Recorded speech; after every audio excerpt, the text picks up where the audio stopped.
Vamos lá então, né? Vamos dar uma olhada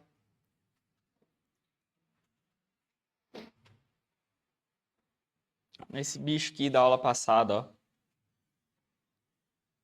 Vocês estão lembrados, né? Do bit, das palavras, byte, word, que a gente discutiu aqui. Como a gente faz a conversão, como a gente trabalha com contagem em binário. Vocês lembram, né? Então vamos fazer um exercício que quero ver quem sabe ou quem não sabe. Tá? Ó, os níveis, né? Os níveis de tensão para te ter um nível alto e nível baixo num pino do teu microcontrolador, o CLP.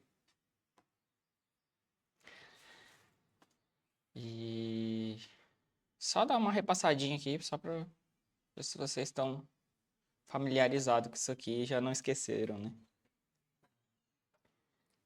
Beleza? E aí agora a gente começa com portas lógicas.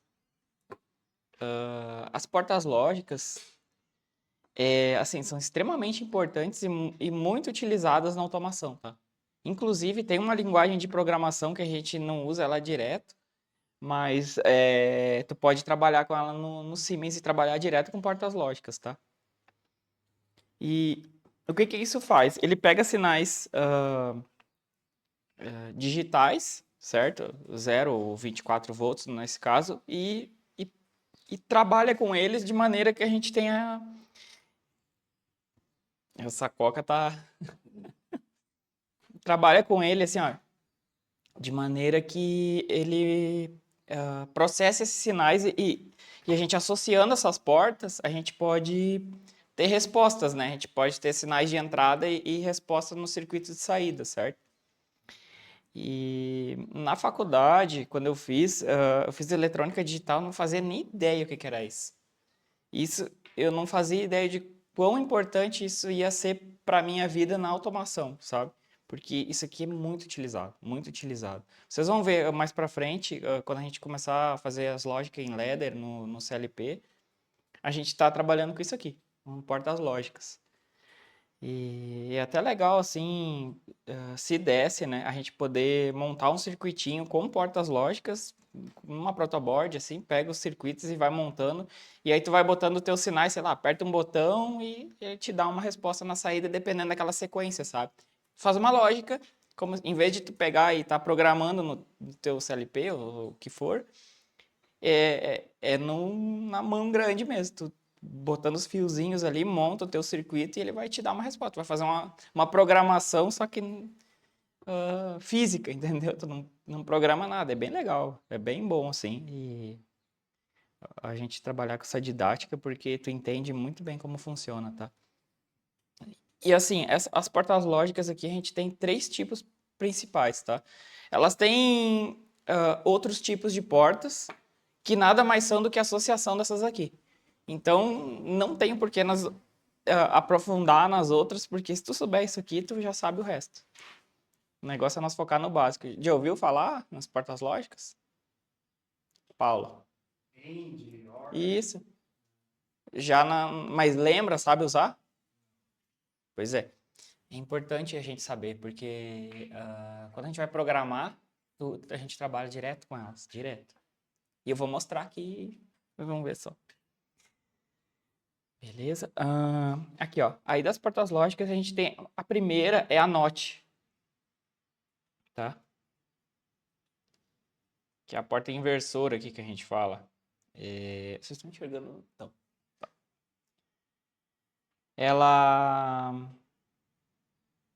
Como que ela funciona? Todas as portas lógicas, tá? Elas têm uma tabela verdade que a gente chama. Para todo o sinal de entrada que a gente tiver nela, ela vai te dar uma resposta na saída. E essa aqui, o que ela faz? Ela simplesmente inverte a saída. Se tem 0 na entrada, ela sai 1 na saída. E se tiver 1 na entrada, ela vai sair 0 na saída. Simples assim. Deixa eu ver se eu habilitar a canetinha aqui que não está habilitando.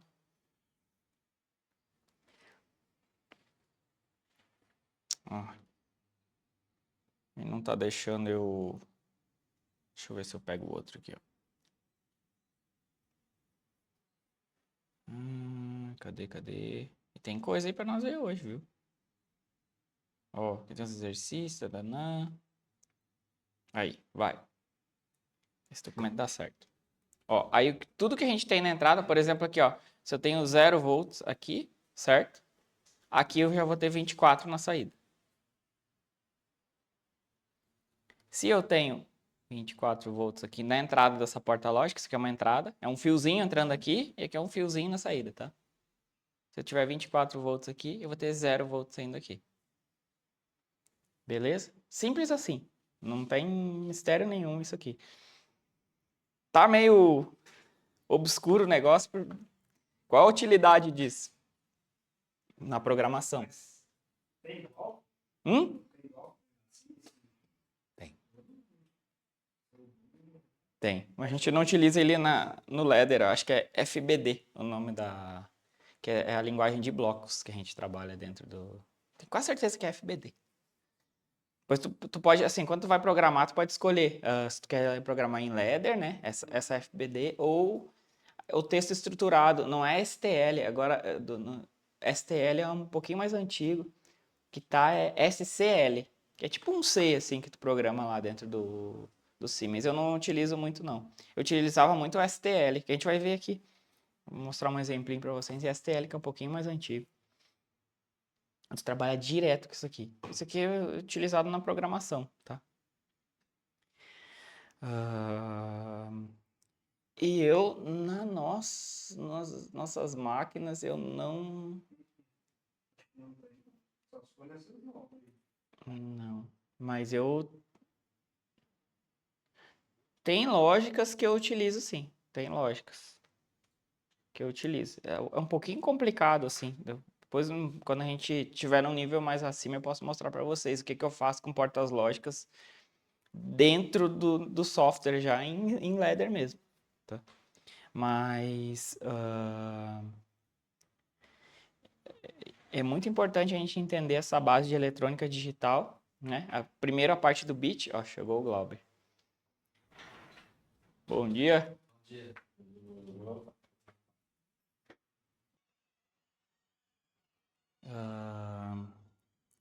Beleza. Aí, essa porta lógica, assim, ó, nada mais é do que ela inverter o sinal. Simples assim, tá? Agora a porta AND. Aqui a coisa começa a ficar um pouquinho mais complexa. O que acontece? Aqui a gente já trabalha com 2 sinais na entrada e tem uma saída, tá? 2 ou mais, tá? A gente pode ter mais quantas entradas necessárias aqui, tá? Isso é como se fosse os valores booleanos. Sim, sim. A gente trabalha com valores booleanos aqui. A gente trabalha com bits aqui. São bits que estão entrando aqui na porta A e na porta B, tá? É bit. E é booleano. Esses dois. E a associação. E dá o resultado no. Ou Hum? não. Esse aí ele compara o A com o B e dá o resultado no fim. Não compara. Olha, se tu olhar na tabela, não é uma comparação. Essa associação de sinais de entrada, ele vai te dar uma resposta na saída. Assim como no CLP. Então, se eu quiser utilizar isso aí num cálculo de diário, eu colocar um número em cima, outro embaixo. Ele não soma. Como assim? Tipo assim, eu coloco 1000 em cima de 500. Não, aí que tá. A gente tá trabalhando com bit. Não tô trabalhando com número aqui, não. Você trabalha com 0 ou 1. Assim, ó. É sinais, tá? O que acontece? Aqui é 0, aqui é 1. O que eu vou ter na saída é 0. Por quê? Aí você pode olhar na tabela verdade dele. O que acontece? Aqui são as entradas, ó. E aqui a resposta. O único momento que ele vai te dar uma saída em 1, qual é? É quando as duas entradas forem 1. Que é a porta AND ou E. O que isso quer dizer? Tipo, como que eu penso, né? A porta E só vai me dar a saída 1 aqui quando a porta A e a B for 1. Eu só vou ter, ou seja, por exemplo, tá? No mundo prático, eu só vou ter o meu LEDzinho aqui, meu sinaleiro vermelho, digamos, tá ligado aqui, tá? Minha luzinha que tá ligada aqui. Só vai ligar se a minha emergência tiver não estiver batida, que aí vai vir meu sinal de emergência aqui, tá? Vai ser um contato NF aqui, beleza? 24 volts, por exemplo. 24 volts. E eu apertar um botão lá X. Sei lá. Ou seja, quando eu satisfazer essas duas condições, esse botão vai estar pressionado aqui. Vai estar em 1 e 1, que vai ser 24 volts no caso aqui, 24, 24. Aí vai me ligar o LED. São duas condições. Ou mais. Se eu tivesse outra perninha aqui, por exemplo, ó, aqui também teria que estar 1. Se tivesse um aqui, aí sai uma saída. Oi? Qualquer coisa.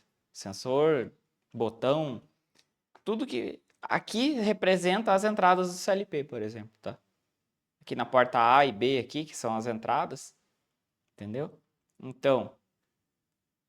E aí tu pode olhar na representação gráfica deles aqui, ó. Se tu olhar assim, ó, ele só vai ter 1 na saída, que tá aqui, ó. Que é a saída X, ó. Tá? Quando o A for 1, aqui tá em 1. Mas se já deu 0, pode ver que vai dar 0.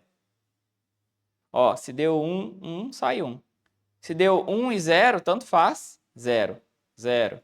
Ó, e se for 0, 0, vai dar 0. Entendeu? Tá aqui o desenho da porta e aqui a saída dela. Ou seja, AND é E, ou seja, para acontecer a condição, é a primeira e a segunda, uma e a outra vai ter uma saída. Já diferente da porta OU, que é a OR, né? Que é uma ou outra, qualquer uma que estiver em 1. Ó, se essa aqui já está em 1, aqui eu já vou ter 1. Ó. Ele só vai ser 0 quando as duas entradas forem 0, tá? Que entrada A, que entrada B. O restante sempre vai ser 1. Que aí a gente chama de porta OU. Que é uma ou outra, tá? É muito importante a gente ter esse conceito na hora da gente programar CLP, tá? Que a gente usa bastante isso aqui. Lógica série, lógica paralelo. Não sei se já ouviu falar. É isso aqui. É uma OU, é uma AND, e é uma associação dessas portas que tu vai ter, que tu vai programando o teu CLP e ele vai respondendo de acordo com o que tu programar, entendeu? Isso aqui a gente falando só de bits. Beleza? Aqui é um exemplo de um programa em STL no CLP, tá? Esse programa é real, da empresa que eu trabalhava antes, de uma máquina lá, um leito. E aqui como que funciona essa programação? Vou explicar rapidinho para vocês, ó. O A aqui, ó. AND, S e R. Ó. Aqui, ó. Se a memória M24.0, que tá aqui, ó. E essa DB1, isso são tudo bits, tá? Ó, e essa DB1 for 1, ele vai dar um 7 nessa memória. Essa memória aqui vai para 1, que é a db2.dbx4.5, tá? Ela vai para 1. E bota para 0 essa próxima memória, db2.dbx4.6. Eu coloco em 0. Tá, mas por quê? Porque eu tive que satisfazer essas duas condições aqui.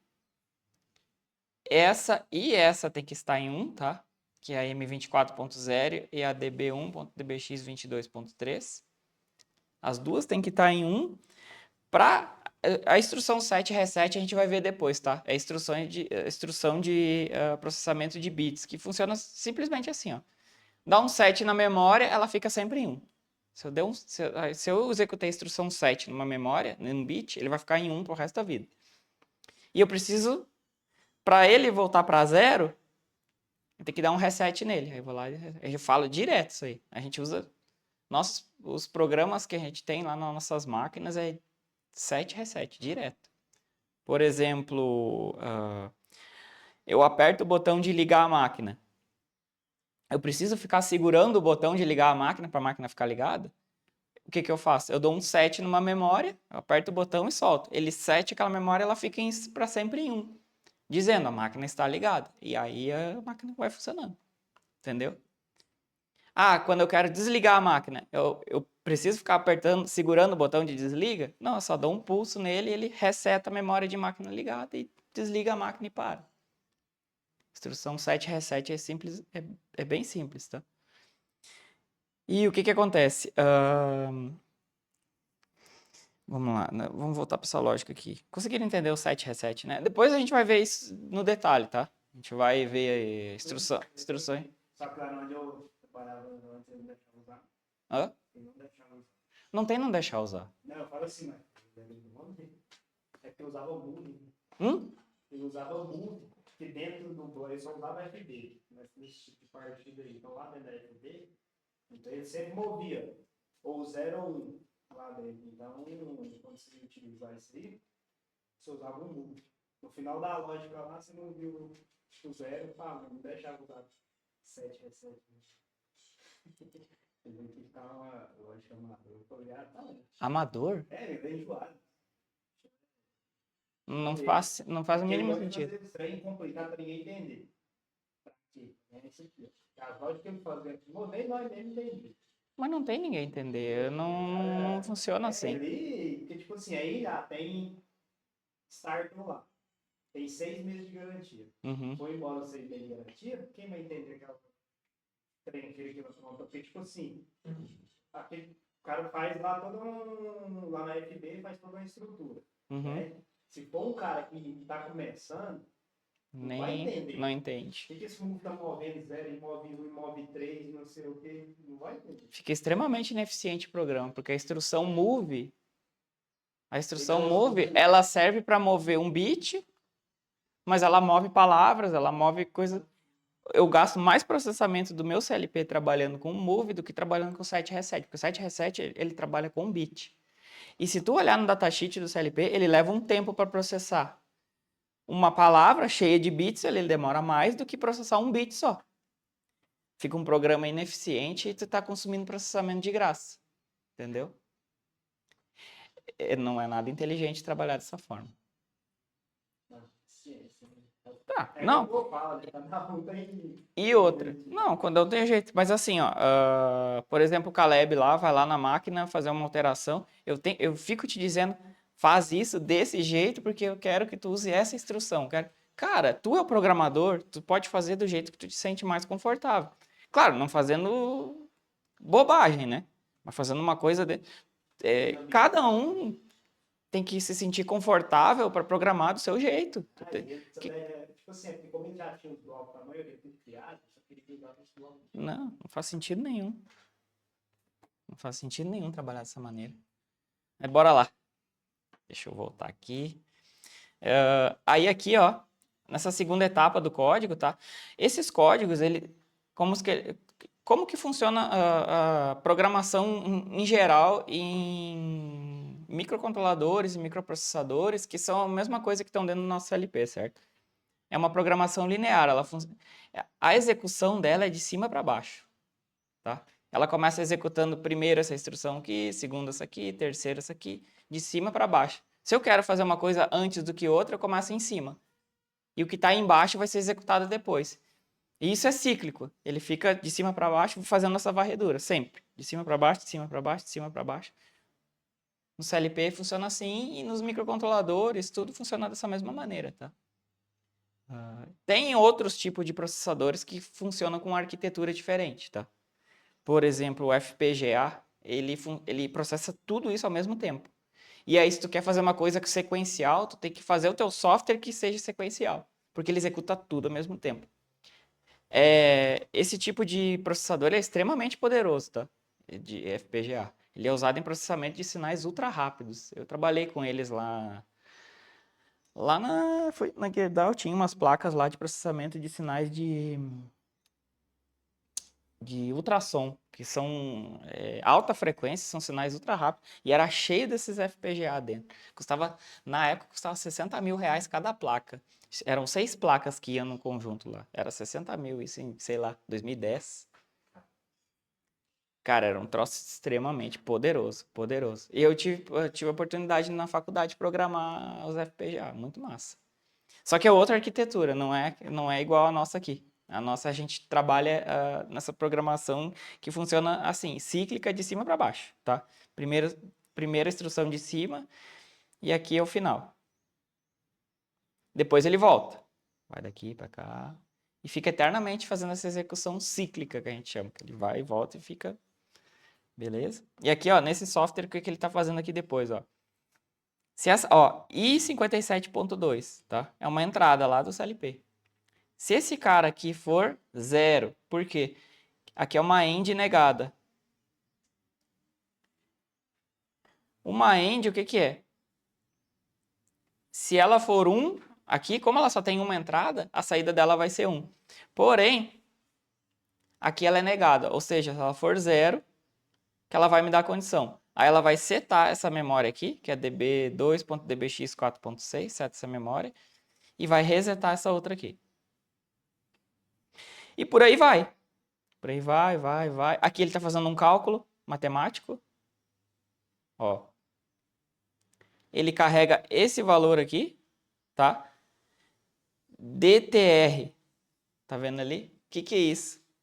D ele transforma de double, uma memória double word, para real. Real o que é? É número, é float, que a gente chama que é com vírgula, tá? Número com vírgula. Depois carrega esse outro valor aqui.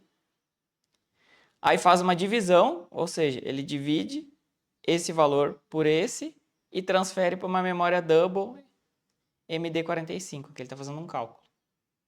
Isso aqui, esse tipo de instrução é exatamente a maneira que, não sei se você já viu aquela calculadora financeira HP12C ou calculadora HP48 para engenharia, porque para te fazer um cálculo 1 mais 1, por exemplo, tu não pega 1, digita 1, depois o mais, depois o 1, aperta igual. Lá não, tu aperta 1, Enter, depois, tu carrega o valor 1, depois carrega o valor 2, por exemplo, 1, Enter, 2, Enter, e aperta o mais. Aí ele faz a soma. É exatamente essa mesma lógica aqui. Aqui eu carrego dois valores, carrego, e depois faço a divisão, tá? Essa lógica aqui é muito utilizada, viu? Essa linguagem de programação aqui. As máquinas que eu trabalhava lá era italiana e alemã. Cara, era tudo em STL, tudo. Aí eu tive que aprender essa tranqueira aqui. Mas, cara, a vantagem desse tipo de linguagem aqui, estruturada, com esse texto aqui, tu consegue ver muita coisa, tu consegue monitorar muitas variáveis ao mesmo tempo do que a nossa outra lógica ladder, que é muito mais fácil de trabalhar que essa, tá? Porém, se eu quero monitorar um monte de variáveis, não fica tudo na tela. Aqui fica, eu consigo ver muita coisa. Então, tem suas vantagens. Porém, essa aqui é mais difícil de entender. Mas depois que tu entende, é muito melhor de trabalhar com essa linguagem do que com a ladder. A ladder é uma linguagem elétrica, né? Tipo assim, contatinho, fechou o contatinho, aciona a bobina na saída. Pra bem entender isso. Não. E aqui é um pouquinho diferente, mas, cara, usa demais. E assim, ó, a eletrônica digital tá dentro de tudo. Tudo. E por isso que eu sempre bato na mesma tecla. O básico é a chave do programador, cara. O cara que tem a base sólida, cara. Esse programa ele não aceita fazer em português, não. Não existe. Comando em inglês, O quê? se eu der os comandos em inglês, o resto eu não posso colocar em português. Não, o que tu pode fazer é colocar os comentários em português, né? Aqui, ó, esses nomes aqui, ó, por exemplo, ó, das memórias. Comentários, mas lá dentro da lógica mesmo, lá no... Ó, o nome da variável pode ser em português, tá? Ó, inclusive aqui, ó, já tá intermitente aqui, ó. Isso aqui já tá em português. Ó, liga grafo intermitente aqui, ó. Eu consigo nomear as variáveis que eu vou trabalhar, tá? Em português ou a língua que for. Agora o software todo é em inglês, cara. E as instruções são em inglês. Isso aqui é end, ó. Não é ou, não é e. É inglês. Cara, português não tem. Não tem porque o brasileiro nossa tecnologia vem de fora, cara. Não tem jeito. Então a gente é obrigado a trabalhar na linguagem que os caras fazem. Ou é inglês, ou é chinês, ou é alemão, italiano, o que for. Português, cara. Tem empresa, por exemplo, tem uma empresa em Porto Alegre que eles fazem CLP, a Autos. Tu conhece a Autos, não conhece? Eles são lá de Porto Alegre. Mas a plataforma não é em português. Da Autos, acho que é assim. É. Tem, acho que em inglês também, tudo, mas ela é Pro Tool, acho. Faz muitos anos que eu não vejo os programas da Autos. Mas trabalha, acho que eles são em português, sim. O Ellipse, né? Ellipse é em português. Porém, a linguagem que tá lá dentro é inglês, cara. Trabalha com Visual Basic? Não, esqueci agora a linguagem. É o VB-Script, né? Isso, VB-Script, né? Pois é. Aí é inglês mesmo, cara. A plataforma é em português, mas os caras é em inglês, não tem. É. Esse dia eu peguei um diagrama em alemão lá, por meia hora só pra começar a raciocinar o que tava, como é que era funcionar aquele diagrama. Que confusão, cara, que os alemão fazem diagrama. Meu Deus do céu. Se contar às vezes é diferente. Não, eles não colocam página, tipo assim, 1, 2, 3. Eles colocam mais 1000, mais 900, aí você vai no bloquinho, o negócio. Cara, que dificuldade que é. Alemão mudou.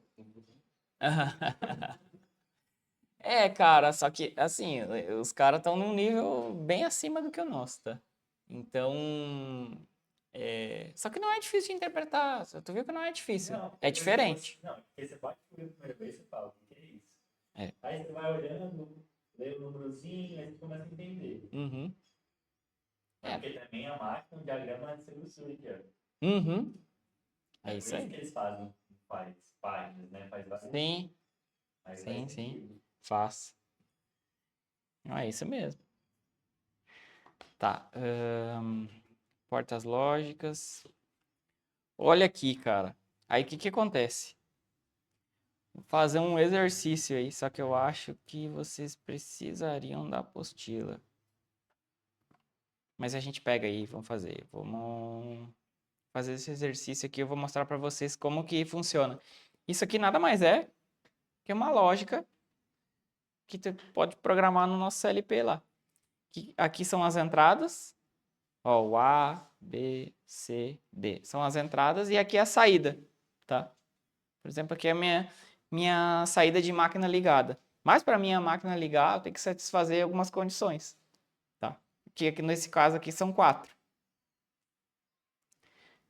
Essas condições sendo satisfeitas, estando ligadas ou não elas, isso que a gente vai ter que analisar nesse circuito, a minha saída ou vai ligar ou vai desligar, ou vai estar em 1 ou vai estar em 0. Eu vou mostrar para vocês como é que a gente faz essa análise aqui.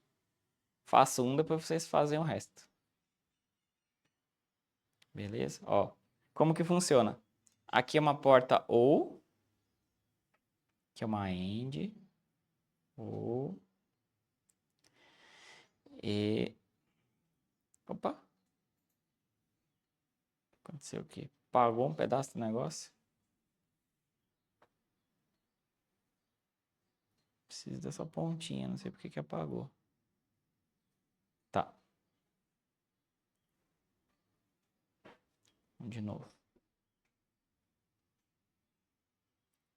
Ó, aqui é uma OR, AND, OR, AND, OR. Como que funciona? Ó? A gente tem que analisar todas as possibilidades para esse circuito aqui. Como a gente tem 4 bits de entrada, são 16 possibilidades. Lembra da tabelinha lá que a gente fez? Com 4 bits a gente consegue contar até 16. Então esse circuito aqui tem 16 possibilidades. A primeira qual é? É tudo desligado. 0, 0, 0, 0. Se esse cara for 0 aqui, ó, no A eu vou ter 0 aqui, né? Aí já vai vir por aqui, vai ter 0 aqui. 0 em todas as entradas, tá? Porque todas elas são 0. Ah, mas aqui não, ó. Isso aqui é uma NOT, é uma N, ó. Se aqui tá chegando 0, aqui já sai 1. Então já tá entrando 1 aqui. Que no caso é 24 volts, tá? O 0 vai ser 0 e 24 no caso. Mas eu vou chamar de 0 e 1, que é os bits aqui. E aqui 0. Beleza? A gente tem isso aqui, essa combinação aqui entrando nas nossas primeiras portas lógicas. A saída dessa primeira aqui, ó, vai ser 0 porque ela é uma OR e está entrando 0 nos dois pinos dela. Então já sai 0 aqui, tá? E já vai entrar 0 aqui, tá? Nessa end. Nessa segunda porta aqui, ó, tá entrando 0 e 0 nela e sai 0, deveria sair 0. Essa bolinha aqui indica que ela está sendo negada. Então, em vez dela sair 0, ela vai sair 1. Essa bolinha nada mais representa de como se tivesse uma porta inversora ali, uma porta NOT aqui. A gente bota a bolinha ali para facilitar, tá bom? Então já sai 1 e tá entrando 1 aqui. Tu vê, mesmo que com tudo desligado na saída, já tá vendo que já tá começando a aparecer um zoom no meio do caminho ali. Tá?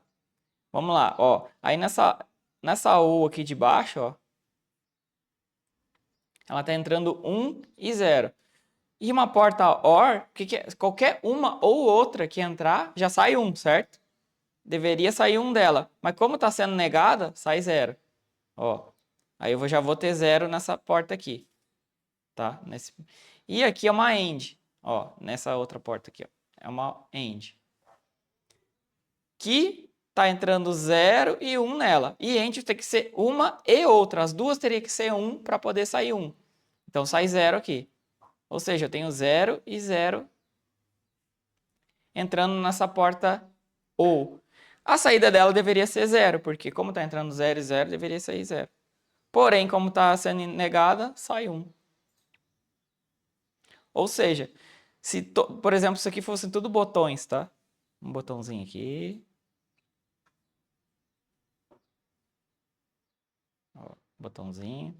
Tudo botão, tá? Aqui meus 24 volts. Aqui outro botão. Por aí vai, tá? Os 4 botões. Os 4 botões desligados, o meu LED, minha lâmpada aqui na saída já estaria ligado. Aqui um 0 volts, por exemplo. Aqui estaria com 24 volts. E aqui com 0 minha lâmpadazinha ligou. Simples assim. Agora, tem que analisar esse circuito para algumas possibilidades, tá? Ó, aí temos a tabela verdade dele. Pode ver, ó. Aqui está a entrada A, B, C e D, certo? A saída com essa combinação 0, 0, 0, 0 é 1. Eu acertei. Agora eu quero ver se vocês conseguem acertar para essa combinação aqui. Essa e a última. Deixa eu só dar uma dica para vocês quando a gente for montar esse tipo de tabela, como que funciona, tá? Ela tem quatro entradas. E lembra que os bits a gente começa sempre da direita para a esquerda, certo? Ó, aí aqui seria os bits 0, 1, 2 e 3, tá? Tá vendo aqui? Tá 0, 1, 0, 1, 0, 1. Com 4 bits são 16 possibilidades, lembra? Aí tu coloca 0, 1, 0, 1, 0, 1, 0, 1, até aqui embaixo, ó. São 16, tá? Aí depois, nesse segundo aqui no C, ó, como é que tu faz? Tu coloca 0, 0, 1, 1, 0, 0, 1, 1, 0, 0. Depois, nesse outro, são 4, ó. 0, 0, 0, 0, 1, 1. Até fechar 16. E esse outro aqui são 8 vezes, ó.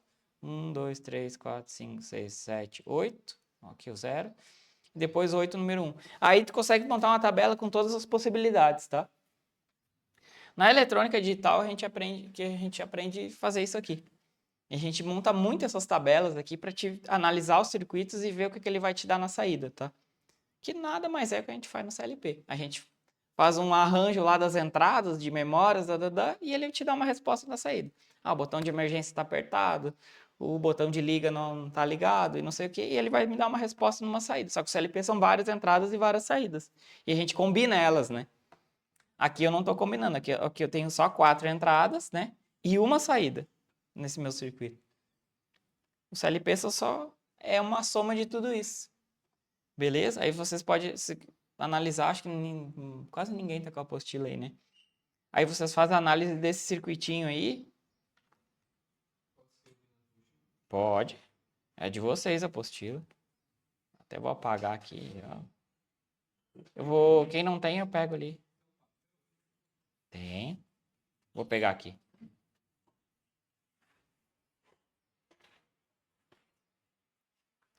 Deixa a tabelinha aqui, né? Ih, eu até apaguei quais que são. Pera aí, vou marcar aqui, ó. Esse e esse. Faz essas 3 análises aqui, ó. A análise é igual para todos, tá? Só peguei 3 aqui para fazer isso aqui tudo, nós vamos ficar doido aqui. Tá certo. Agora que a gente vai começar a falar de CLP. Até então a gente nem conversou sobre isso. O que é um CLP, tá? Ele é um sistema eletrônico digital desenvolvido para ambiente industrial. Tá? Que usa uma memória programável, tá?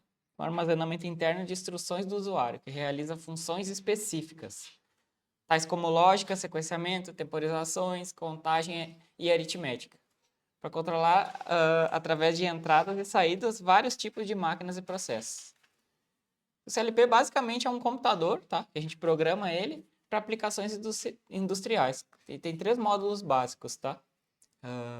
E como que funciona, tá? Ele tem a parte principal dele, que é o processador, que a gente chama unidade central de processamento. As entradas, aqui onde eu vou receber todos os meus sinais, sensores, o que for, botões. Saídas, é o que ele vai atuar, motor, relé, o que for, tá? E a parte de memória dele, é onde ficam os programas do usuário, que são os programas que a gente vai fazer. O software interno dele, tá? A Siemens vai lá, bota o software dela lá dentro. E simplesmente isso aqui. O CLP é uma coisa bem... Até ela é relativamente simples, tá? Não tem muito mistério o que ele é. Ele só precisa processar. Recebe esses sinais, processa e larga nas saídas. E consulta as memórias dele para valores, cálculos, o que precisar. Beleza? Ó, aqui, ó. A unidade central de processamento dele. A gente fala muito, a CPU. CPU. O que é? Nada mais é onde tudo acontece, onde ele processa. Pega essas entradas e joga nas saídas. E não só a CLP, tudo que a gente... Toda a nossa volta, tudo tem processador. Os computadores, celular, tudo tem uma unidade de processamento que ele tem que processar. Por exemplo, meu celular aqui, eu apertar o botão de liga dele aqui, ele tem que ligar a tela, certo? Ele tá processando isso. Tipo assim, ó, ele tá toda hora lendo a entrada do botão, ó, toda hora. Sei lá, tem um processador de não sei quantos gigahertz aqui, né? Ele tá fazendo não sei quantas milhões de varreduras por segundo. Ó, o botão não tá apertado, o botão não tá apertado, o botão não tá apertado.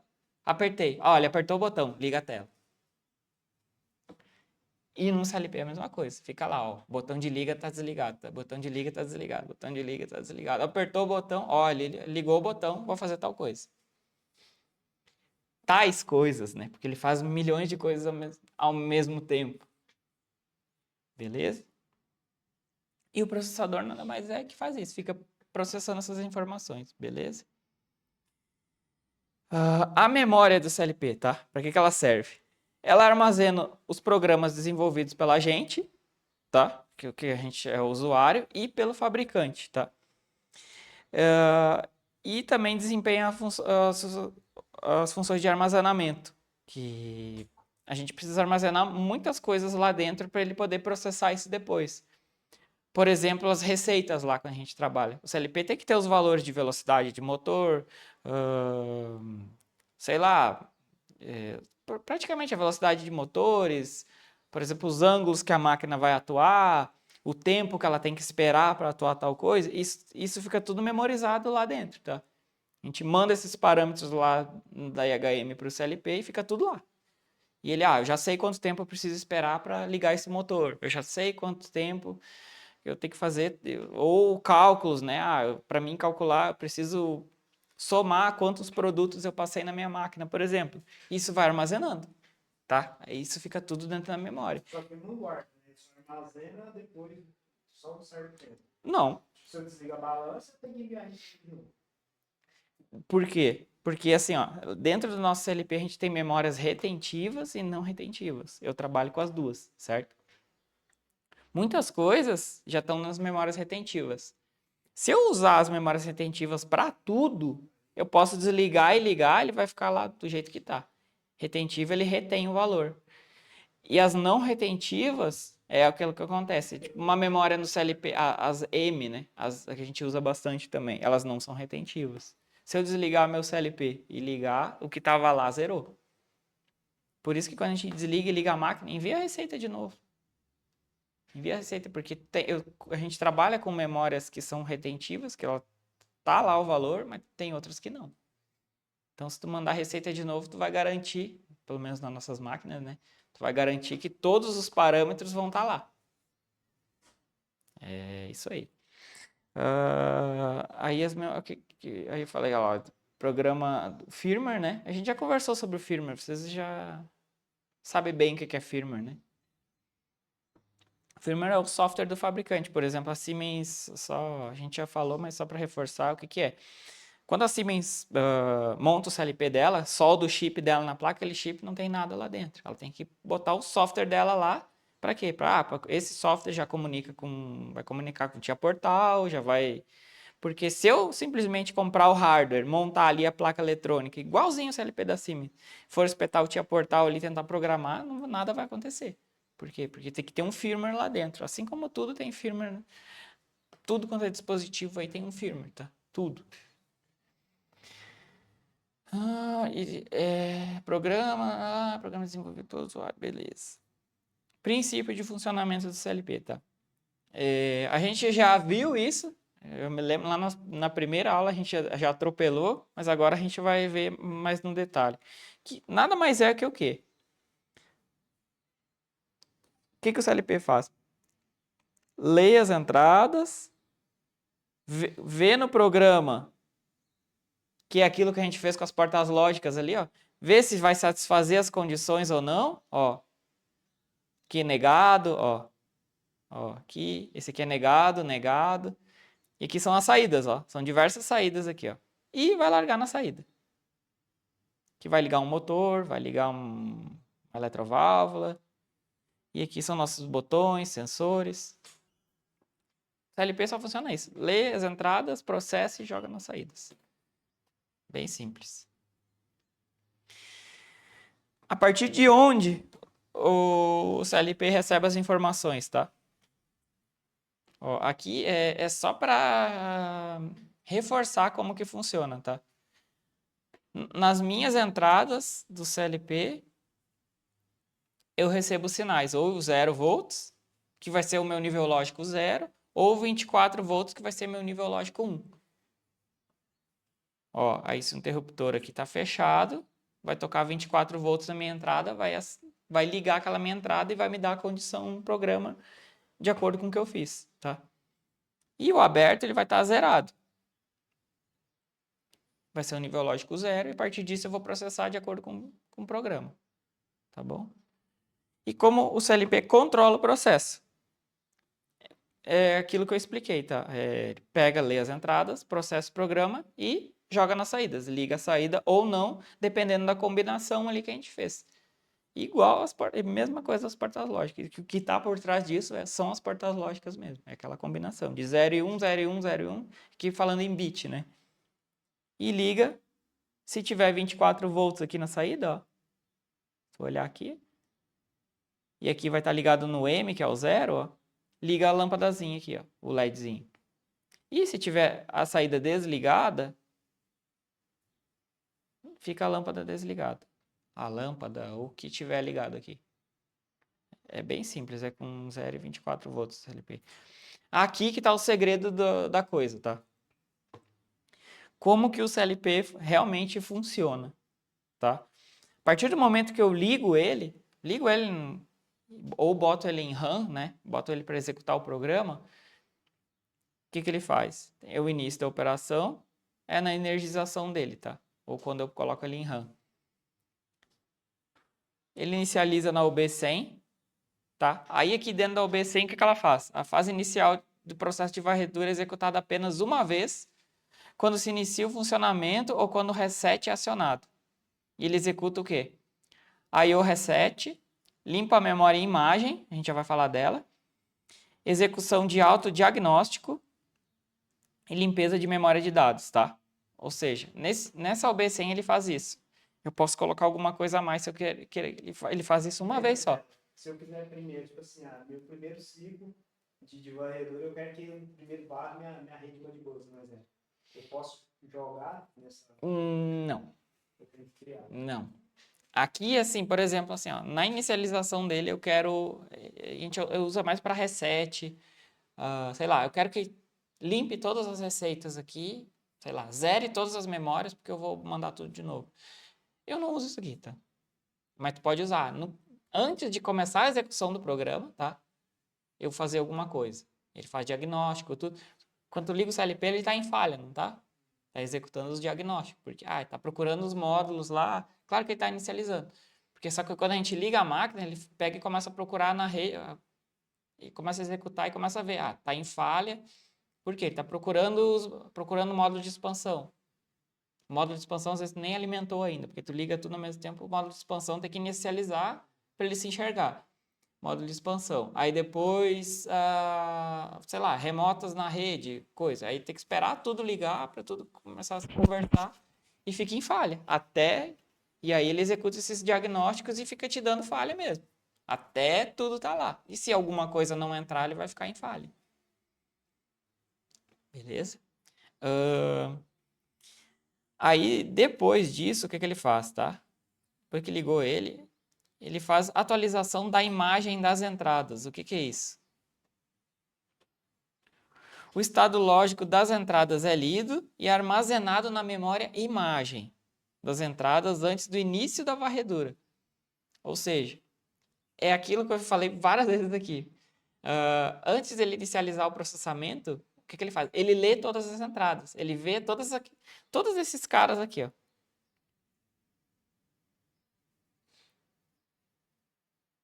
Aqui eu tenho 4 entradas. Ele vai lá e lê todos os estados lógicos das minhas entradas. Para depois processar elas, para depois jogar nas saídas. Entendeu? Aí eu vou lá, leio minhas entradas. Depois eu começo o processamento do programa. Ó. Início do programa. OB1. Interrupções. Final do programa. Tá? O programa é executado sequencialmente do primeiro ao último passo. O que é o primeiro e o último passo? De cima para baixo. E isso, depois a gente vai ver, a gente vai estruturando, vai criando blocos, né? Esses blocos, conforme a gente vai chamando eles são chamados de cima para baixo também. Ou seja, ele executa sempre um primeiro que o outro. E aí quando eu chamo aquele bloco, dentro da minha linguagem lá, ele começa a execução de cima para baixo. Sempre. Entendeu? Então não tem como eu priorizar um... Tem. Bota ele antes. Quer que esse bloco seja executado primeiro. Bota ele antes do que o outro. Quero que ele primeiro faça isso e depois aquilo. Sim, bota para cima no teu programa, que ele vai ser executado primeiro. Tá? E aqui ele é executado o programa sequencialmente do primeiro ao último passo, tá? Depois que ele fez esse processamento todo, o que ele faz? Joga tudo nas saídas. Isso é muito rápido, tá? Ó, conteúdo armazenado na memória e imagem das saídas é transferido para as saídas físicas do CLP ao encontrar a instrução END. No da Siemens a gente não tem a instrução END, tá? Mas o que acontece? Leio as entradas, executo o programa, Aqui que ele falou aqui sobre OB1. OB1 é o bloco principal ali dentro do CLP da Siemens, tá? É onde ele faz a execução cíclica dele. E a partir disso, a gente vai criando nossos bloquinhos, pode ir jogando dentro do OB1. E é ali que ele fica fazendo essa varredura. Eternamente. Tu liga o CLP, ele fica executando o OB1. O OB1 fica o resto da vida, tá? Porém, eu posso não só trabalhar com o OB1, posso criar outros blocos, tá? Depois, quando a gente começar a criar os blocos, vai ficar mais claro isso aqui. Interrupções, o que é uma interrupção? Ele está ali executando aquele meu bloco cíclico, aquele OB1, certo? Ah, mas eu preciso fazer uma coisa urgente agora. Eu faço isso bastante lá nas máquinas, nas nossas máquinas lá. Preciso parar de executar o que ele está fazendo para fazer outra coisa. É uma interrupção que a gente chama. Por exemplo, o momento de tirar foto lá. Quando está passando um produto lá na balança e tem que tirar a foto. Se eu fizer isso dentro da varredura, eu tenho que esperar acontecer um monte de coisa até chegar naquele momento de tirar a foto. Aí a foto pode ficar um pouquinho para lá, um pouquinho para cá. Agora, uma interrupção, não. Chegou no sensor lá, tem que disparar a foto, ele para de executar o programa, faz aquilo, manda bater a foto lá para os códigos de barra, sei lá o que for, né? Dados variáveis, e depois volta para a execução cíclica. É isso que ele faz. Interrupções faz isso. Não só no CLP, qualquer microcontrolador, qualquer coisa que a gente vai trabalhar, tu vai fazer uma interrupção, o que que é? Para de fazer o que tu está fazendo para executar essa interrupção, entendeu? Eu uso bastante isso. E depois, final da varredura. Ó, aí o que que ele faz? Autodiagnóstico de novo, atualização dos valores acumulados dos contadores, temporizadores, processamento de comunicação das portas seriais. É aqui que ele faz a comunicação. Verificação da posição da chave no modo de operação do CLP. Esse nosso 1200 não tem, tá? O 300 já tem e nem tá aqui. Se o CLP tá em stop, tá em run, quando tu bota o CLP em stop, ele termina de executar o programa e depois joga em stop, por exemplo, tá? E final da varredura. Depois do final da varredura, o que é que ele faz? Volta tudo de novo. E fica eternamente fazendo esse ciclo. Por isso que se chama execução cíclica. Fica sempre lendo as entradas, processa o programa, joga nas saídas. Sempre. É assim que funciona o CLP. E é muito importante a gente ter esse conceito de execução cíclica, porque quando a gente vai criar o nosso programa, para a gente saber quando que a gente vai chamar nossos blocos, se tem etapas do programa que tem que ser executadas primeiro do que outras. Cara, é comum a gente pegar e não dar bola para essa ordem e as coisas não funcionarem. Não funcionarem. Tu tá lá, tu apertou um botão de liga e não liga a tua máquina. Tu só vai ver, tá fora de ordem. Tipo, tu pensou na lógica certa, mas tu botou a hora de chamar teus blocos, tu chamou na ordem invertida. Aí tu apertou o botão de liga, ele dá um reset na memória de liga antes do que deveria, por exemplo. Isso acontece direto, direto. Então, é muito importante a gente ter esse conceito de execução cíclica, que o programa é de cima para baixo, para a gente poder estruturar o nosso programa e fazer ele funcionar de maneira correta, entendeu? E agora o 1200, tá? Que é o que a gente vai mais trabalhar aqui. É um sistema modular, tá? De pequeno e médio porte, que ele é muito utilizado na indústria hoje. Muito utilizado, porque ele é um CLP barato e ele é bem robusto, tá? Um CLP que aguenta o tranco. Aguenta o tranco aí, tá? Na maioria das máquinas, se tu olhar, esse bichinho tá. Tá lá. Que ele é barato e é bem bom. Porém, ele tem as limitações dele, tá?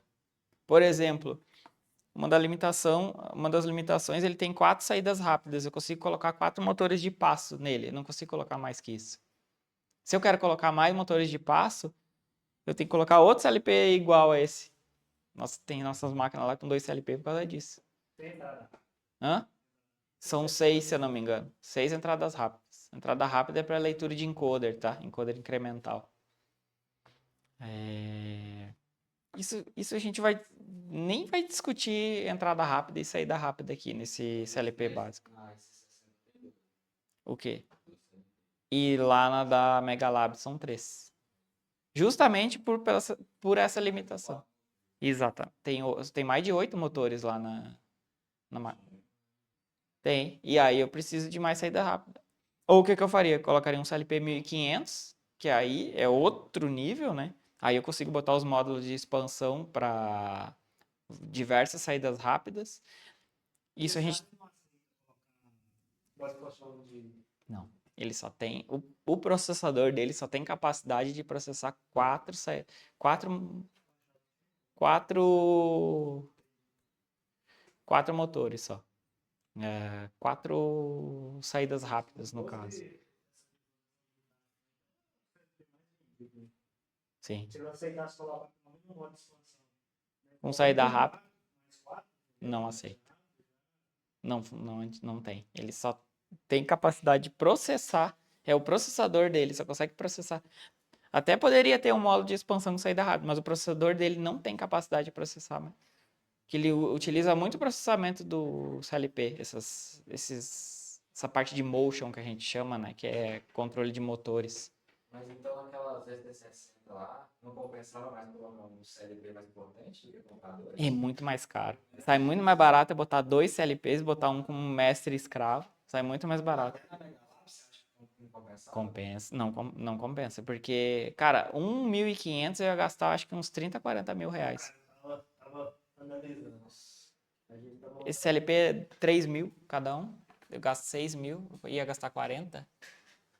Vale a pena botar 10 CLP desse do que botar um 1.500. Mas fica colorido também. Mais ou menos. Funciona. Não vai usar 10 CLP na máquina. Não. Mas se for alguma coisa muito absurda, né? Não. Mais centrado. Tem um CLP mais potente. Porque Tem. não faz sentido você colocar 10 CLP na máquina. Não faz. Mas tem gente que faz isso por economia. Isso depende do que tu precisa fazer, tá?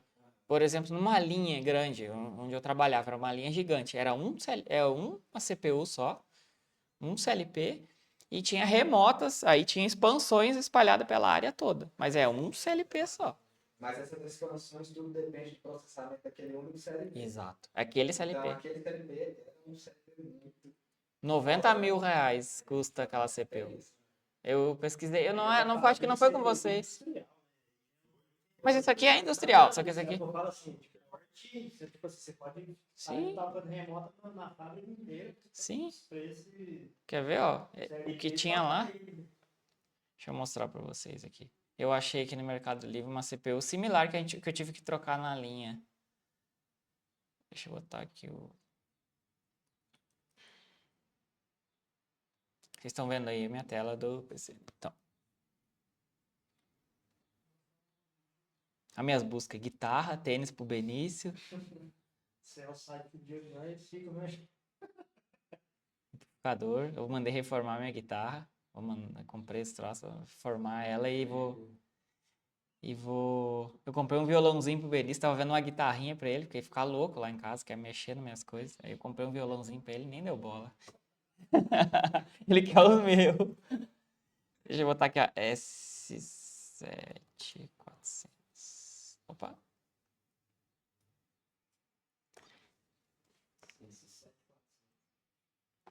Essa aqui tá 57 mil, essa CPU aqui, ó.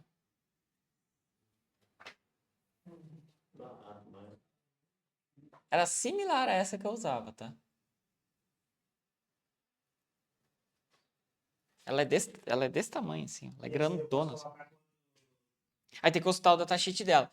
Mas, cara, tá louco. Isso aqui tu pode pendurar aí o Brasil todo nela aí que sobra espaço ainda. Cara, isso aqui é um absurdo. É um absurdo. Outra coisa também que é cara é PC industrial, né? O cara na feira que estava apresentando lá na feira, PC industrial, 120 mil, cara, sério. O que? PC industrial? Da Fênix. Da Fênix? O da Siemens, cara, uns 40 mil reais a PG. Não, dá uma. Você viu que a gente montou, tá montando o teu pra ficar na linha, 60 pau. E tipo assim, o touch dele tá montando uma pedrada nele, cara. Não presta não. Você clica na tela, cara. O poder de resposta dos botões também não é. Ah. Ô, acho que é tu que tem os dedos meio podres. Nossa, moça, eu já testei até com a canetinha própria dele, cara. Compra os meus lá, rapaz. Muito melhor. Eu ia ganhar 40. Eu podia pegar desse por 30 e vender por 60 lá. Faz isso. Negócio fechado. Fechamos agora. Tem um ali pronta entrega. Eu vou pagar. Te vendo por 20, de boa. Não, nem. Respondeu rápido de novo. Aí agora eu vou pagar só. Hã? Não, então te vira agora. Agora eu vou ficar com ele ali. Deixar pro Benício brincar. Cara, é porque, tipo assim, eu tenho ele quer industrial, mas equipamento só que hoje. Pega comigo lá, rapaz. Ah, cara, mas você já viu, nesse poucos é preconceituoso demais. Mas são Em relação. pra pagar um preço bem mais baixo e ter a mesma qualidade. Porque hoje a maioria usa. Ah, não, é HM. É muito. É, demais. Ó, eu tive que substituir lá na linha uma CPU parecida com essa aqui. Eu me lembro que na época custou 40 mil. Isso foi em 2010, 2011, mais ou menos. E ela, assim, ela só tava entrando em falha, dando umas falhas doidas. Ela continuava funcionando, ficou funcionando lá. Parava uma linha, na verdade. A fábrica toda é gigantesco, né? Lá pra nós andar lá dentro, nós andávamos de ônibus, né? Aí era tipo uma linha só. Lá era a linha 2 que tinha isso aqui. Sim. A linha que eu era responsável lá era a mais moderna da América Latina, lá, a maior e mais moderna. A linha de inspecionar a barra de aço, sabe? E aí, como que funcionava isso? Primeiro, vinha as barras e tinha que passar dentro de uma máquina que endireitava elas, aí depois caía numa mesa as barras. Isso são barras de 6 metros e tinha de várias bitolas. Tinha, sei lá, tinha de 60 milímetros, tinha de 120 milímetros. Imagina, passar uma barra de 6 metros. E tinha de 12 também, até 12 metros. A barra, sei lá, com 120 milímetros, tinha que passar dentro de uma máquina com os rolos para endireitar.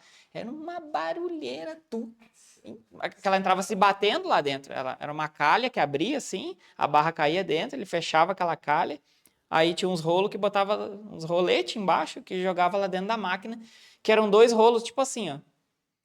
E aí pressionava a barra lá dentro. E aí ela começava a girar lá, né? Ela gira lá dentro, ela estava girando e entrava se batendo. Blum, blum, blum. Mas um barulho ensurdecedor. Tinha que usar 2 protetores auriculares. Barulhão. E aí o que acontece? Depois disso, aí passava para a linha de inspeção, porque tinha que entrar retinho. Aí ele fazia uma inspeção eletromagnética para ver se não tinha defeito externo na barra. E depois passava dentro de um ultrassom, que é onde tinha os FPGA, para ver se não tinha defeito interno.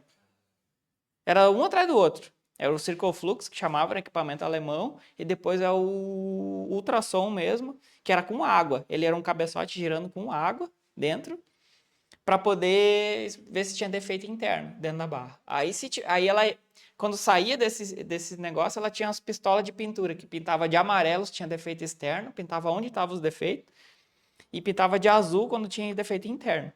Aí depois ia para o MagnaFlux, tudo uma linha só.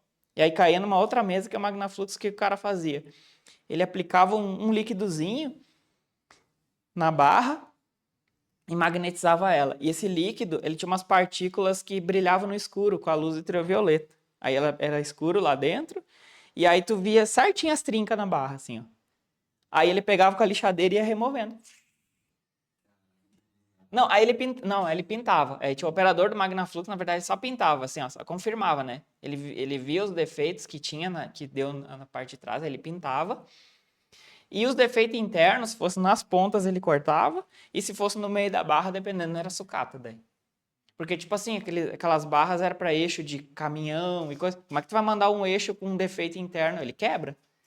De um trator, por exemplo, era eixo de trator, eixo de coisa. Aí ele quebrava a barra. E aí, se era nas pontas, ele cortava as pontas, condenava a barra. E se era externo, ele tinha que remover com a lixadeira. Aí, depois disso, aí ia para a parte de embalagem, né? Aí chegava lá, era uma mesa que fazia um feixe, eles amarravam aquilo e tocavam no caminhão e iam embora. Cara, o comprimento daquela linha, acho que era da 2 PS, uma emendada na outra, assim, ó. Gigante. Aí era essa CPU que controlava isso. toda essa linha, sabe? Era... E lá era supervisório. Era várias telas, né? Era uma linha bem grande, era uma sala assim grande que ficavam os operadores lá dentro. E aí tinha um monte de eletrônica, um monte de placa, mas doideira. Ah, supervisório é o canal, cara. Essas tareas não fossem tão caras. Os caras já tava, o mercado já estava praticamente 100% de supervisório. É caro, mas é porque é um software extremamente completo, né? Mas faz Mas parte. pegou uma licença lá de 1.200 caras. Vamos dar uma pausinha para tomar um cafezinho. Corrida aqui. Beleza. Tá, a gente já falou do E7200 aqui, né? Principais características dele, tá? Sistema de controle modular e de pequeno porte, tá? Modular porque a gente pode botar as expansões nele. Esse 1214, que é o que a gente mais trabalha, a gente pode botar até 7 expansões de entradas e saídas e 3 de comunicação, tá? Falei 7, mas são 8. Acabei de ler aqui. Eles têm essa gama de módulos, tá? Tipo, tem módulos de entradas digitais, saídas, entradas analógicas. Tem módulos de expansão até que a gente pode botar célula de carga. 8 módulos, tipo assim, 8 módulos de... 16 é o maior. 16 entradas, 16 saídas. É esse aqui, ó. É esse bichinho aqui, ó. Que a gente usa lá. Aham. Esse 16 entradas, 16 saídas. E analógico? Também. Pode botar 8 módulos, só que eu não sei. Aí tem que ver os manuais, né? Se eu não me engano, tem módulo com 8, tipo assim, 8 entradas, entendeu? Não sei se tem com 16, não, acho que não. 16 é porque é os números que eu vi lá. Acho que deve ser 8, 4. Aham. É que tem vários, né? Aí depende da tua necessidade. E aí no manual do E1200 tem um datasheet de cada expansão que ele comporta, tá? E além do de comunicação, porque hoje o E7200 só tem a porta Ethernet, uma porta, né? Esse 1214. Tem o 1215 que ele tem 2 portas e o 17 também. Tem 2 portas Ethernet, mas não tem porta serial 485, Ethercat, que está sendo muito usada. Uhum. Essa rede é muito boa, tá? É rápida pra caramba. Mas não é qualquer switch que suporta, não, né? Não.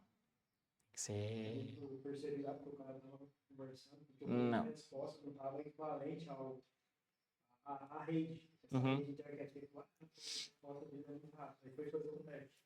Aí não estava conseguindo. Sim, não. Trocou o switch. Aí bombou. Aí sim. A rede Ethercat, ela é bem mais rápida mesmo, tá? Pode ser conectado através de internet, né, que é o que a gente estava falando, é 7200. Conexão para PG, a PG a gente chama de é o computador, tá? PG nada mais é que o notebook, tudo, porque a Siemens, ela tem um notebook dela que a gente chama de PG. Um notebookzão, tipo um gamer, assim, só que ele é industrial, assim, ele é meio emborrachado, tudo, até posso mostrar para vocês aqui. Custa uns 40 mil uma PG da Siemens. Cara, é um notebook. Não, é um PC. Ele é um notebook para programação. Quer ver? PG. Vamos ver se tem no Mercado Livre aqui alguma. Não. Esse troço aqui. Não. Esse aqui, ó. Esse tá 28 mil usado. Esse é o notebook. E o alemão conseguiu quebrar a tela dele. Conseguiu. Eu já tinha saído de lá e um colega meu me ligou. Cara, tu nem sabe o que o alemão conseguiu fazer. Eu nem me fala, que eu não quero nem saber. Não, tu vai saber sim. O alemão quebrou a tela da PG. Igualzinho essa aqui, ó. Que quando eu entrei lá, eu pedi pra eu comprar, né? Não, compra uma PG. É bom tu ter, porque ele é um notebook robusto, tem as placas de comunicação da Siemens aqui, ó. Toca aqui, ele comunica direto com a Siemens. Esse aqui, ó. Essa aqui, é só isso que tem. E ele vem com o software com as licenças originais, né? que é o mais caro. Aí já vem. Vem com o Tia Portal. Não, nada. Já vem com tudo. Vem com tudo. E ele é uma configuração bem boa, cara. Mas assim, não compensa tu comprar isso aqui. Compensa tu comprar um notebook gamer, sei lá, um notebook foda do que ter isso aqui. Ele é muito caro. 30 mil reais? Sim, aquele lá tu paga 10 mil, sei lá, 10, 12 mil. Isso aqui tu paga 30 mil. Não compensa? Não compensa. Assim, se tu trabalha muito com Siemens, lá onde eu trabalhava era praticamente Siemens e tinha... Aí tu não precisa ter os cabos, conversor, coisa assim, é só ligar um cabo só, serve para tudo, entendeu? Essa certa facilidade aí. Mas não compensa ter isso aqui. Mas a PG que a gente chama é esse bichinho aqui. Tá certo? E entrada igual a de celular, pra poder comunicar, eu chamo o quê? Serial também? Ou não? Entrada, não, aquela lá é USB. USB, Mas assim, esses LPs, tipo Siemens, não tem. Não, sim, eu falo assim, porque a maioria, 90% da online, os que não tem entrada na internet, ele é tudo USB? cabinho de USB. Tem mini Tipo assim, USB. não tem cabo grande. Como é que você vai. Aí tem que ficar segurando a porcaria do computador aqui, pra você poder comunicar com. Aí tem algumas artimanhas pra te resolver isso aí, tá? Tipo assim, se tem uma IHM que tá conectada nesse CLP, né? Direto pra dentro do painel. Não tem, né? Mas tem várias maneiras de tu contornar isso aí. Mas esses LPzinhos aí mais barato, mais Xing Ling aí, que a gente fala, eles têm essas portas USB. Esses LPzinhos aqui que eu tô trazendo da China, eles têm a porta USB-C já. Mas tem Ethernet também. Eu prefiro programar via internet. Uhum. É isso aí. Configuração e seleção de parâmetros com a ajuda da ferramenta Tia Portal, tá? A gente programa o S7200, a gente só consegue programar ele com Tia Portal. Não tem outro software. Módulo de sinal, tá? As expansões, tá? Aí ele tem módulos de entradas digitais, saídas digitais, entrada analógica, saídas analógicas, entre outros. Cara, tem até módulo que a gente pode ligar a célula de carga lá. Fazer uma balança, por exemplo. Tem módulo. Tanto balança estática quanto balança dinâmica, tá? É Checkwader que a gente fala. Tem também. Tem várias expansões e eles vão lançando, cara. Com o tempo, assim, eu vi que eles tinham umas expansões diferentes lá, que faz sei lá o quê. Mas tem. Tia Portal, tá? Com o Tia Portal, a gente... antigamente, como que funcionava? Tinha um software Semantic Manager, que a gente programava o CLP, o S7300 e 400, tá? Que tá aqui, ó, S7, 400 e 300, tá? Porém, para mim configurar a comunicação, eu tinha que abrir um outro softwarezinho para configurar a comunicação. Se eu fosse programar uma IHM, tinha que usar outro software da Siemens para programar a IHM, que era o WinCC. Se eu for trabalhar com servo drive da Siemens, tinha que abrir outro software para programar o servo da Siemens e fazer todo mundo conversar. E aí eles lançaram o TIA Portal, o TIA, que no caso é Totally Integrated Automation. Vamos comprar um pamonha, giló, que mais? E aí, cara...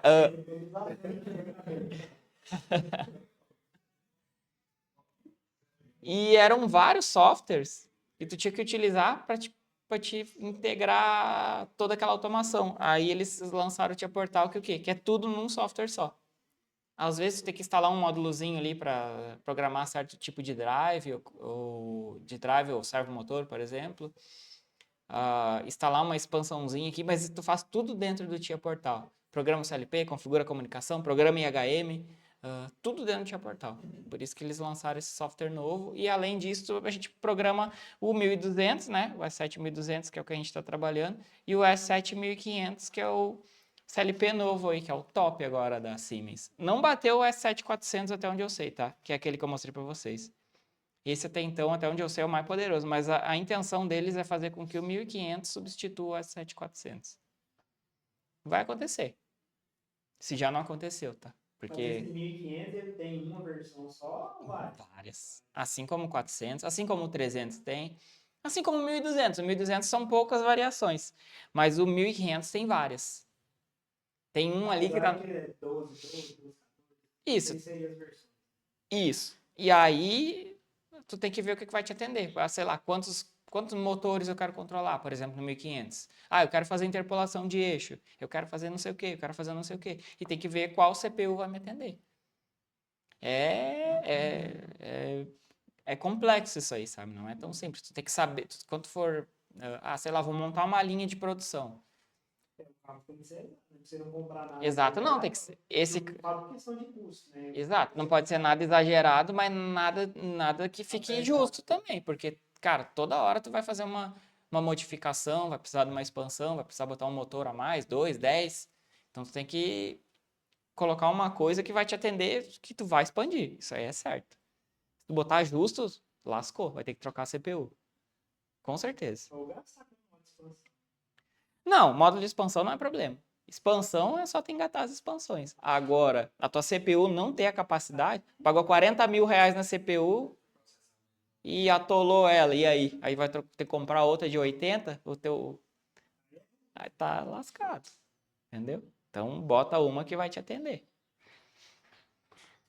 E aí a gente usa o Tia Portal para programar esses caras aí. A gente vai trabalhar com a versão 17, tá? Já tá na 18 ou 19 já, né? Aham. Mas, assim, cada uma vai tendo uma atualizaçãozinha, coisa, mas assim, desde a 13 que eu trabalho, a 13 já me atende. Já atende tranquilo. Agora, a partir da 17, tem umas funções a mais de OPC-UA, que ele não tinha. 16, se eu não me engano. Para te programar via esse protocolo, direto no CLP, sabe? Antes disso não tinha. Com a versão 17, se eu tiver uma versão 13, o 17 já não pega mais. Eu tenho que ter uma 16 igual a Não, versão com o 17 tu consegue abrir a versão 13. Ele vai converter para a versão 17. Você consegue converter. Agora, se tu tá com a 13 e quer abrir uma do 17, Não, é assim, é o contrário. Agora, do Então, 17, a 11 e 12, então, eu já não consigo abrir na 17. consegue? Converter? Consegue. Ele converte em programa mais antigo, sim. Agora, tu não consegue pegar um programa antigo, sei lá, na versão 15 e tentar abrir um programa que tu fez na versão 17. Não dá. Agora, ao contrário, ele consegue. Se eu abrir um programa antigo, eu consigo converter. Ele converte. Ele converte. Tá? Assim como tu consegue converter do outro software antigo, que é o Step 7 V5.5, que era acho que foi o último que saiu, que é o antigão, tu consegue com o Tia Portal converter. Cara, fica meio bugado, tá? Não fica bom, não. Mas consegue. Agora, dentro do Tia Portal, tu pegar abrir a versão 13 dentro da 17, fica bom. Fica zerado. Eu achava que não tinha como por conta do filmer, né? Porque tem essa limitação do filme. Cara, aí nós vamos entrar nos detalhes do detalhe, né? Não precisa nem entrar nesse detalhe. Eu falo assim, eu achava que não tinha como por conta disso. Não, mas consegue, porque o que acontece? O versão 17, ele comporta firmwares mais baixos. Tanto quando tu vai selecionar a CPU ali, tu pode selecionar o firmware e a versão mais antiga. E se não tiver, tu pode adicionar lá no Mas Tia se eu Portal. fizer isso, o 17, por exemplo, dependendo da HM que eu for utilizar, se essa versão desse software meu não for compatível com o firmware dela com a minha HM, pode ocorrer isso. Pode. Se Por não ser exemplo, compatível. tem um firmware muito baixo, porque eu não vou ter uma versão. Aí tu vai ter que atualizar o firmware de alguém, tu vai ter que fazer alguma jogada aí pra te poder. Cara, é assim. É assim. Aqui é só falando as configurações recomendadas, tá? Pro Tia Portal PC. Ele pede, se eu não me engano, ó, 8 GB de memória RAM, já tu consegue rodar ele, tá? Ó, 1,5. Esse é o mínimo, tá? E ele pede 32 GB de RAM para programas maiores, tá? Aqui é programas grandes. Beleza. Agora a gente já pode abrir o Tia Portal aí. Ele é onde a gente gerencia os nossos projetos, onde a gente programa tudo, né? Tudo que a gente viu até agora, a gente vai começar a utilizar o Tia Portal. Aí... Não tem? Qual é a versão que tu tem aí? Não, pode ser. vai dar no mesmo. Aí para criar um projeto, vocês podem abrir o Tia Portal aí? Tá, só que eu não sei se tu vai conseguir programar um CLPzinho aqui. Eu vou ter que te acompanhar aqui. O Giovanni tá sem errado no notebook. Quem? Se eu quiser emprestar o notebook, passa a senha errada. Ele vai recomendar agora. Sério? Ah, bom. Formatar no notebook. Se formatar no notebook, podia ter formatado ele.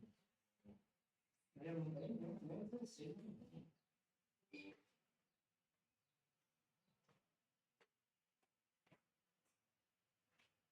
É para vai criar uma loja, né? Uhum. Pode ser em outro software? Não, tem que ser o Tia Portal. Tu tá sem Tia Portal aí? Eu não uso de portal. Eu só tenho ele no meu. E por que não trouxe teu outro Note? PC. Ah, mas aí é da tua empresa, aí tu não vai instalar. Não instala o Tia Portal aí no Não, Note, de né? todo jeito tem que ter. Eu uso 16. Uhum. Para criar um projeto.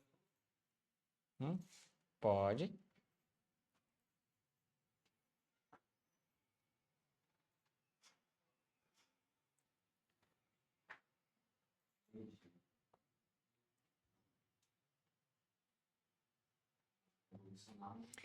Essa parte do Tia Portal. Aí que gente é o